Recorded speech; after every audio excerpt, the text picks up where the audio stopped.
بسم اللہ الرحمن الرحیم۔ السلام علیکم دوستو، ایکٹیو آئی میں خوش آمدید۔ امید ہے آپ سب خیریت سے ہوں گے۔ آج ہم آپ کو عدالت فاروقی کا ایک امان فروز واقعہ سنانے جا رہے ہیں۔ ایک دفعہ امیر المومنین حضرت عمر کی عدالت میں ایک مقدمہ پیش ہوا۔ دو نوجوان ایک خوبرو نوجوان کو پکڑ کر عدالت میں حاضر ہوئے اور فرمایا، اے امیر المومنین، اس نوجوان نے ہمارے باپ کو قتل کر دیا ہے۔ ہم اس ظالم قاتل کو آپ کی عدالت میں لے آئے ہیں، اب آپ ہمارے ساتھ انصاف کریں۔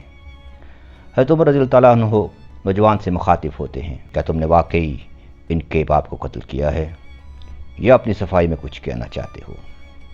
اس نوجوان نے جواب دیا، کسی بات پر ہمارا جھگڑا ہو گیا تھا، میں نے غصے میں آ کر ایک پتھر اٹھا کر ان کے باپ کو دے مارا۔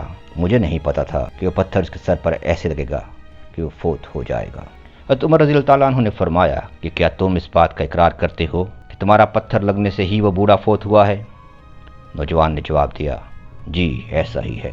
امیر المومنین نے فرمایا، پھر تمہیں اس کے بدلے قصاص دینا ہوگا، اور خون کا بدلہ خون ہے۔ تم نے جو جرم کیا ہے اس کے بدلے تمہیں قتل کیا جائے گا۔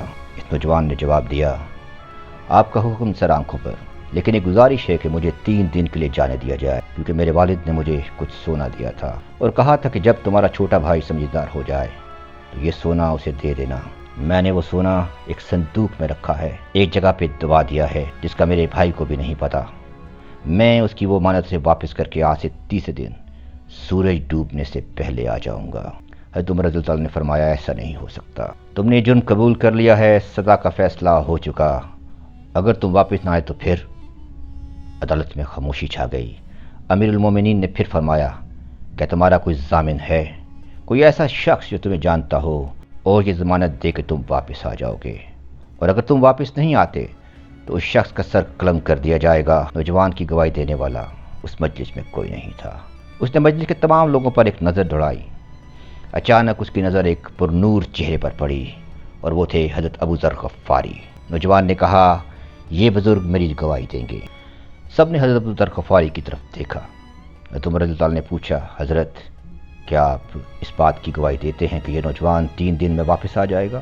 حضرت ابو ذر غفاری نے اس نوجوان کے چہرے کی طرف دیکھا، پھر امیر المومنین سے مخاطب ہوئے، جی میں اس نوجوان کی گواہی دیتا ہوں کہ یہ واپس آ جائے گا، بصورت دیگر میں سزا کا حقدار ہوں گا۔ لہٰذا اس نوجوان کو جانے کی اجازت مل گئی۔ وہ اپنے گھوڑے پر سوار ہوا اور روانہ ہو گیا۔ 2 دن گزر گئے۔ تیسرے دن جب عدالت میں اکٹھے ہوئے، اس بوڑھے کے دونوں بیٹے بھی آ گئے۔ شام ہو گئی، وہ نوجوان نہیں لوٹا۔ صحابہ اکرام کا اضطراب بڑھتا جا رہا تھا۔ جوں جوں دیر ہوتی جا رہی تھی، پریشانی بڑھتی جا رہی تھی۔ سب سوچ رہے تھے، یا اللہ حضرت ابو ذر غفاری کا کیا ہوگا؟ اور ادھر حضرت ابو ذر غفاری فرما رہے تھے کہ وہ نوجوان اگر نہ آیا تو میں سزا کے لیے تیار ہوں۔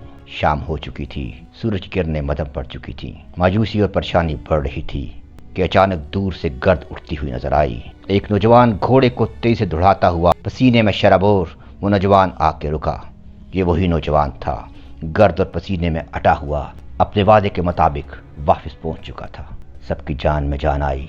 اس نوجوان نے کہا، امیر المومنین، میں اپنے وعدے کے مطابق آپ کے سامنے کھڑا ہوں اور اپنی سزا کا منتظر ہوں۔ یہ منظر دیکھ کر حاضرین محفل اشک بار ہو گئے۔ بوڑھے کے دونوں بیٹے آگے بڑھے اور کہا کہ اس نوجوان نے اپنا وعدہ پورا کیا اور واپس لوٹ آیا ہے، ہم اسے اپنے باپ کا خون معاف کرتے ہیں۔ دوستو، یہ واقعہ سنانے کا مقصد یہ ہے کہ سچ بولنا، ایمانداری اور وعدہ پورا کرنا اسلام کی تعلیمات میں سے ہے۔ ہم بیٹھ کر ایک بار یہ سوچیں کہ کیا ہم ان تعلیمات سے دور تو نہیں ہوتے جا رہے؟ ہمیں ان تعلیمات کو مضبوطی سے تھامنا ہے تاکہ بروز قیامت عمل نامہ ہمارے دائیں ہاتھ میں ہو۔ اگر آپ کو یہ ویڈیو پسند آئی ہے تو اس کو لائک اور شیئر کریں، ہمارے چینل کو سبسکرائب کریں اور بیل آئیکن کو لازمی پریس کریں۔ اگلی ویڈیو میں پھر ملاقات ہوگی، تب تک کے لیے اللہ حافظ۔